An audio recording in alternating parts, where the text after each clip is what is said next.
ఇక మిగిలిన డీటెయిల్స్ చూద్దాం. విశాఖపట్నంలోని భీమిలి బీచ్ వద్ద అక్రమ నిర్మాణాలపై ఆంధ్రప్రదేశ్ హైకోర్టులో విచారణ జరిగింది.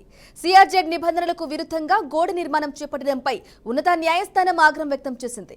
ఇక విజయసాయి కుమార్తె నేహారెడ్డి వ్యాపార భాగస్వామిగా ఉన్న కంపెనీ పైన న్యాయస్థానం మండిపడింది. కంపెనీపై పోలీసులకు ఫిర్యాదు చేయాలని న్యాయమూర్తి అధికారులకు ఆదేశించారు.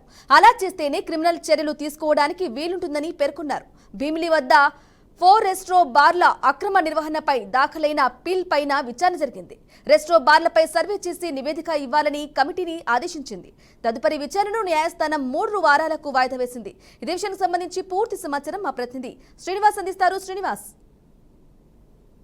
బ్రాహ్మణి ఏదైతే అంటే వైసీపీ మాజీ ఎంపీ విజయసాయి రెడ్డి కుమార్తె, అదేవిధంగా అరబిందో గ్రూప్ ఆఫ్ కంపెనీస్ తాలూకా కోడలు అయిన అంటే నేహారెడ్డి, ఆ నేహారెడ్డికి చెందిన కంపెనీ ఏదైతే ఉందో ఆ కంపెనీ పేరు మీద కొన్న అంటే రియల్టర్ అంటే అవియాన్ రియల్టర్స్ అనే కంపెనీ, అది ఆ కంపెనీ పేరు మీద భీమిలి సమీప ప్రాంతంలో వాళ్ళు కొంత భూమి అయితే కొనుగోలు చేయడం జరిగింది. పూర్తిగా జిరాయితీ భూమి.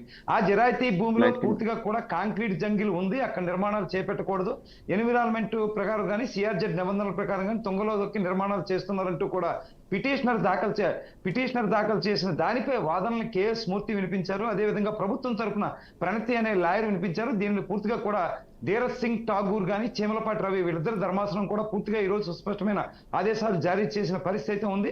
అయితే దీనిపై గతంలోనే ఎలాంటి కాంక్రీట్ జంగిల్ ఉంది, ఏం జరిగింది, భీమిలి తీర ప్రాంతంలో ఎలాంటి అక్రమ నిర్మాణాలు కావచ్చు, సిఆర్జెడ్ నిబంధనల ఉల్లంఘన కావచ్చు, ఏమేమి జరిగిందనే అంశం మీద పూర్తిగా కోర్టు ముట్టికాయలు వేసిన నేపథ్యంలో జీవీఎంసీకి చెందిన అడిషనల్ కమిషనరు, భీమిలి ఆర్డీఓ, అలాగే పొల్యూషన్ కంట్రోల్ బోర్డు మెంబరు, అదేవిధంగా నేషనల్ ఓషనోగ్రఫీ నుంచి ఒక సైంటిస్టు, వీళ్ళు నలుగురు కూడా ఒక నివేదిక తయారు చేసి ఈ రోజు కోర్టు సబ్మిట్ చేశారు.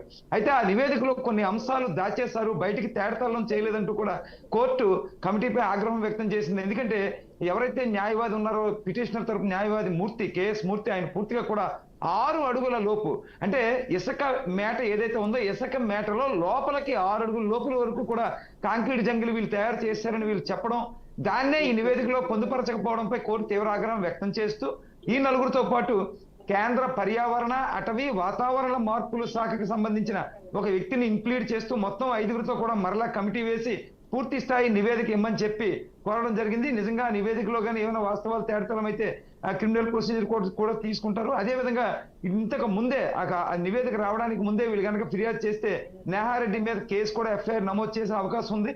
ఆ రకంగా కూడా పోలీస్ ఫిర్యాదు ఇవ్వమని కూడా ఆదేశాలు జారీ చేశారు. మరోపక్క చూస్తే అక్కడ విగారో బార్ అండ్ రెస్టారెంట్ కావచ్చు, రెస్టార్ బార్ కావచ్చు, అలాగే బీజాక్ కావచ్చు, బే వాచ్ కావచ్చు, అలా కొన్ని బార్లన్నీ కూడా అక్రమంగా ఇక్కడ స్థానిక పొలిటీషియన్స్ ప్రోద్బలంతో వాళ్ళ తాలూకా అధికార బలంతో అక్కడ ఏర్పాటు చేసిన పరిస్థితి ఉంది. వాటి మీద కూడా పూర్తిగా కూడా విచారణ చేపట్టి చర్యలు తీసుకొని అంటే డిమాలిష్ చేయాలని చెప్పి అంటే నివేదిక ఇచ్చిన తర్వాత డిమాలిష్ చేసే ఆదేశాలు అయితే వచ్చే అవకాశం అయితే ఉంది.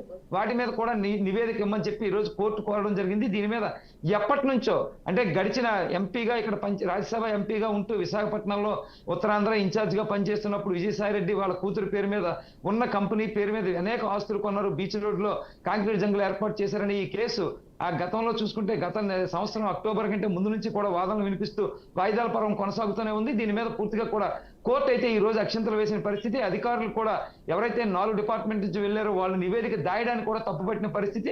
భవిష్యత్తులో 3 వారాలకైతే దీని వాయిదా వేయడం జరిగింది. 3 వాయిదాల అనంతరం కూడా తదుపరి తీర్పులు కానీ తదుపరి విచారణ కూడా జరిగే అవకాశం అయితే ఉందని మనం చెప్పుకోవచ్చు. Brahmani. Right Srinivas, thank you for the updates.